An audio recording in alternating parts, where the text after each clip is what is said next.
In this video, you'll learn how to color code your calendar using Notion. By the end of this guide, you will have a visually organized calendar that enhances your productivity and clarity. Begin by navigating to the Notion website at notion.so. Ensure you have a stable internet connection, as this will affect your ability to access the platform smoothly. Once the page loads, you will see your workspace or a prompt to sign in if you're not already logged in. Next, locate and click on the Add New Page button, usually found in the sidebar on the left. This action will create a new blank page where you can set up your calendar. After clicking, a new page will open, allowing you to customize it. After that, click on the blank space of the new page. You should see a prompt that allows you to enter commands. This is where you will start building your database. Type in /database into the blank space. As you type, a drop-down menu will appear showing various database options. This is an important step as it sets the foundation for your calendar setup. Click on Databases inline from the drop-down menu. This selection will create a new inline database directly on your page, which will serve as the framework for your calendar. Following this, click on New Page within the database you just created. This action will allow you to add your first entry, which is essential for setting up your calendar. Type in a name for the page that you are creating. This could be the name of an event or task. Make sure to choose a descriptive title to easily identify it later. Once you have named the page, click on New Page, again to create a second entry. This enables you to add multiple events or tasks to your calendar. Type in the name of the second page as well.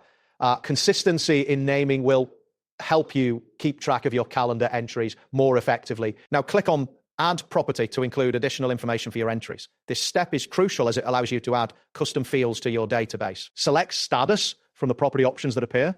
This will create a new status field, which can be used to categorize your entries. Next, click on Highlight to choose how you want to visually differentiate your entries. This feature is key to color coding your calendar effectively. Click on Calendar to switch the view of your database. This view will visually represent your entries in a calendar format, making it easier to see your schedule at a glance. After this, click on a blank space to ensure you are in the right context to add your calendar events. Then click on Table to set the structure of your database. This will help you see all entries organized in a tabular format. Click on the Date field to start assigning dates to your entries. This is where you will specify when each task or event occurs. Set the date for the first page you created.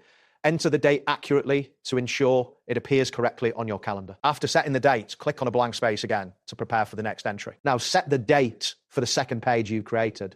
This step ensures that both entries are accurately placed on your calendar. Next, click on Calendar once more to return to the calendar view, where you can see the dates you have set for your entries. Click on Settings to access the customization options for your calendar. Select Conditional Color to begin defining how you want different entries to be color-coded. This will enhance the visual organization of your calendar. Click on New Color Setting to create a new rule for color-coding your entries. This is where you will specify the conditions that dictate how colors are applied. Click on Name, for example, to label your new color setting.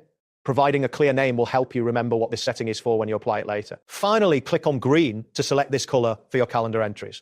This color choice will be applied to the relevant entries based on the conditions you set earlier. That's it for this tutorial. That's it for watching. And see you in the next one.